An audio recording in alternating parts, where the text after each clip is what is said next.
Welcome back to Vivid Noise. Today I want to talk about Sonic Colors, and why after revisiting the original Boost trilogy, that being Unleashed, both versions, Colors and Generations, it's ended up being my favorite of the three. Before getting into specifics, I would describe Colors as, well, retroactively I could describe it as a really good cross-section between Unleashed and Generations, taking the better qualities of each of the two games and fusing them into what I believe to be the most consistently enjoyable and overall complete feeling experience. Let's get straight into the nitty-gritty here. This is a Sonic game and we gotta talk about the level design. Maybe it's already clear by now going off my other videos, but I look at game design in a slightly different way. I don't spend too much time thinking about whether or not something is objectively a good design choice. Instead, I only concern myself with how enjoyable that thing is that I'm doing in the game, and how the design around that action bolsters it. It's no secret that Sonic Colors isn't exactly as explosive as something like Unleashed, while not exactly having the level of sophistication and complexity of your typical Generations modern Sonic level. Well, the truth is,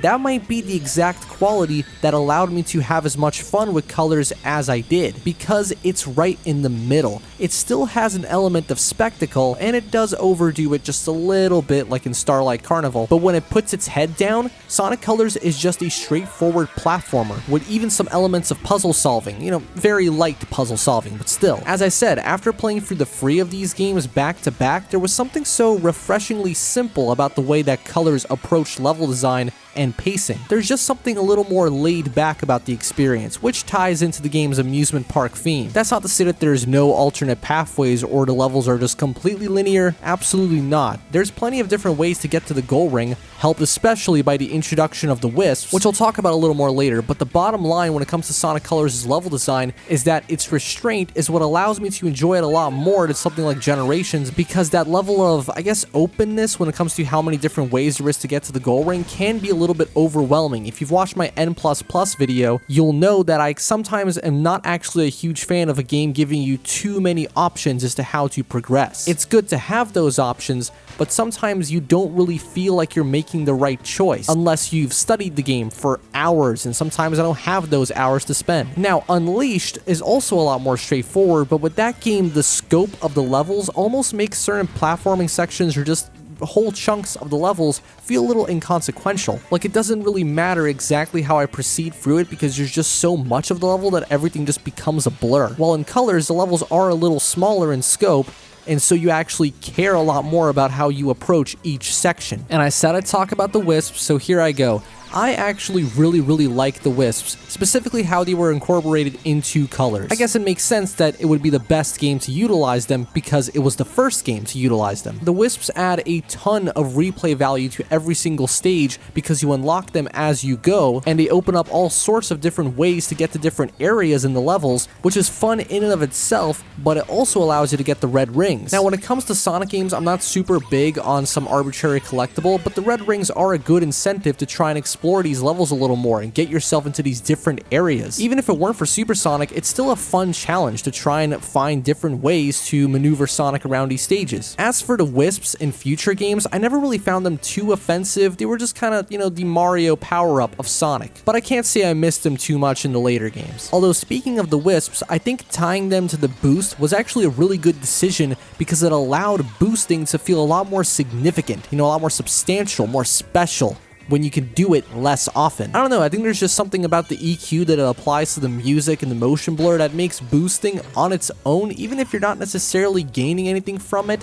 really enjoyable. This next one is something that not a lot of people talk about when it comes to Sonic Colors, but it's to do with the bosses. So the bosses in Sonic Colors are not really the best in the series by any stretch of the imagination, but after playing through the game again, I realized they were actually pretty smartly designed when it came to, a sense of progress throughout the game. What I'm trying to say is that the normal bosses, quote unquote, are really easy. Some of them you can beat in less than 30 seconds with the right Wisps, right? And yet the final boss is is very climactic. It might not be some giant supersonic thing, but the length of the battle is just right, the different phases are fun to try and avoid, and the music is, well, I don't need to tell you just how good that orchestral version of Reach for the Stars is. In a weird way, I feel like the boss design in Sonic Colors is almost self-aware, in the sense that the developers probably knew that no one plays Sonic games for the bosses, especially not the normal bosses you play during the campaign. If there's ever a standout boss in a Sonic game, it's gotta be the final one.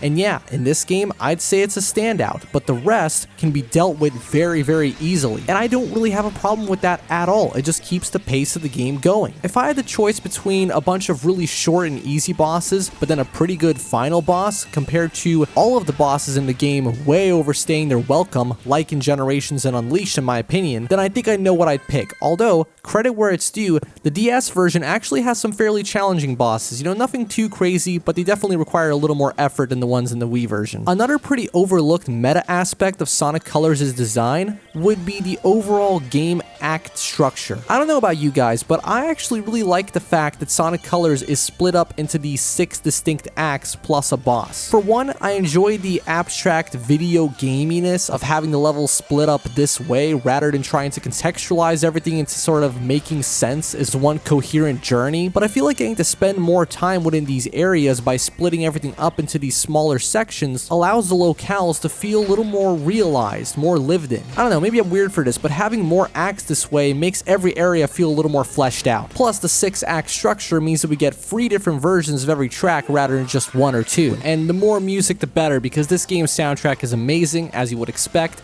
and the presentation as a whole is very unique for a Sonic game. It definitely takes steps away from the pseudo-realism that was in Sonic Unleashed, and I don't mean that was a realistic looking game, but obviously all of the areas in the game were inspired by real-life locations. Instead, here Colors just goes full fiction with this amusement park with all of these different themes. And to this day, I still think that Colors is the most visually distinct modern Sonic game. I mean, not having Green Hill every other stage definitely helps, but I wouldn't say that's the only problem that the newer Sonic games have in terms of their visual identity. Don't get me wrong, Frontiers is very pretty, and Superstars can also look really great, but there's just something so specific about the art direction of Colors that I really enjoy. And finally, I think one of my favorite things about Sonic Colors is that consistency in its gameplay. So if you have any experience with the Sonic franchise, you'll know that essentially what Colors did was simply taking the Unleashed daytime formula from the HD version and basing the entire game around that, while also introducing the Wisps to spruce things up. And honestly, thanks to how tastefully the Wisps are used in Colors, I think this might be one of my favorite solo Sonic experiences of the whole series. In fact, when it comes to what we know as modern Sonic, it's one of the only solo Sonic experiences, with the only other one being Frontiers, and that was before the update. Now, I'm not some IGN motherfucker who's like multiple playstyles bad, but when the single playstyle that you do is pulled off this well,